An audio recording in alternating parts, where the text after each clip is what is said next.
Hey, how many times have you heard a guy in his 40s or 50s, perhaps even yourself, say something like, yeah, back in the day, I used to be able to insert feat of strength or athleticism.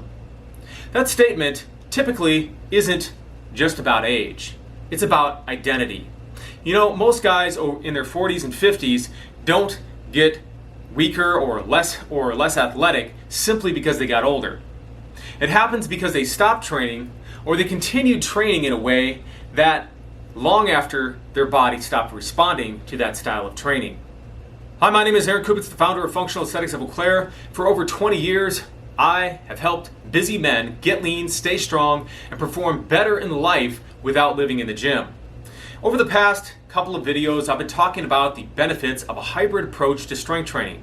One that combines high repetition endurance training, old school bodybuilding, powerlifting principles, and athletic training principles such as speed, power, and agility.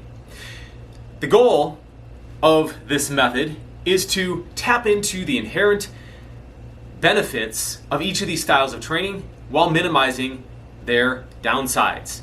Downsides such as achy joints, overuse injuries, muscle without mobility, strength without endurance, endurance without strength, etc. So in today's video, I'm going to discuss why staying married to one style of training eventually breaks guys down. So it doesn't matter what style of training you choose. You can do calisthenics, you can do bodybuilding, you can do powerlifting, or you can do Olympic lifting, power training, right?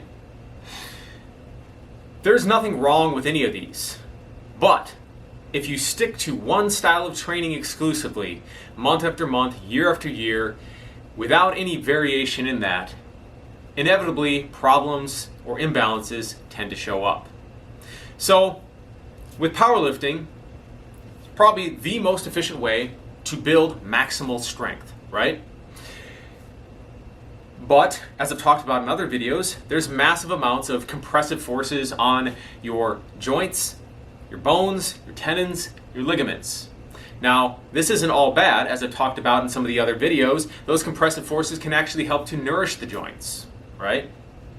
Problem is that the body adapts at its own pace, right? If your sole goal is to get as strong as possible and you're trying to rush that process by doing more heavy sets, continually pushing the max all the time, then you exceed the ability of your body to recover and come back stronger, right? Again, our bodies only get better at something when we allow the space after the trauma, right? Training is like a traumatic event. It's a stressful thing. We're putting the stress on our body so that the body gets a signal, hey, if we don't adapt, we're going to break down. And so it adapts by getting stronger.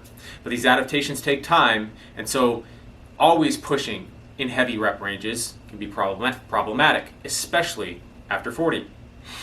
Okay, so let's look at high repetition training, the polar opposite of the heavy lifting, powerlifting stuff. Now you might think, I'm putting less load and compressive forces on my joints, but calisthenics athletes tend to do a lot of reps, maybe even, hundreds of reps per training session in, greasing the groove in those movement patterns, right? Again, nothing wrong with this. Muscular endurance training has benefits. In fact, doing higher repetition training can help to offset some of and help you accelerate your recovery from powerlifting style of training, right? But if you do it month after month, year after year, or even just do too much within a week, you can start to develop things like tendonitis, carpal tunnel syndrome, all these overuse injuries. Okay, so what about bodybuilding? Now, bodybuilding tends to be seen as, the gold standard for guys over 40, right? You're working with, you have like the in the sweet spot between the super high reps and the super heavy stuff, right? So you're optimizing muscular growth, which we know tends to get diminished as you get older, and you're also not putting as much wear and tear on the joints, and also not as much intense stress on the joints. But we know that if we stick to one style of training too long, the body adapts and progress tends to stall. Therefore, sticking into bodybuilding rep ranges all the time can limit your athleticism, limit your muscular growth, and limit your strength training in the long term. Therefore, we don't want to stay there all the time. Lastly, we have the speed, power, and agility style of training. right? Speed, power, and agility is great for developing the athleticism.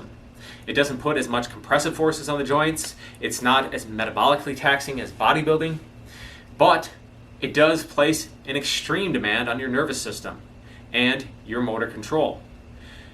The things that connect to the brain too, right? This systemic fatigue of the nervous system by always pushing explosive fast power can wear the nervous system down and even have negative effects on the rest of your life in terms of mental performance, because those two things are connected together. So again, we don't want to always be pushing maximums in those areas. In fact, I would say for anybody, unless you have a shot at being a high-level competitor in these sports, it's wiser not to try to go to the extremes in any of these areas. If you care about your longevity, if you care about still being strong, lean, athletic, and capable well into your 60s and beyond, then trying to set records in certain areas, pushing the limits of what is possible and kind of going into that red zone of, where you're, because let's face it, if you want to be elite at anything, you're going to have to do things that aren't necessarily good for your body. So in closing, none of these styles of training is inherently bad, but they can become so if used exclusively. The problem isn't volume or intensity. The problem is a lack of rotation.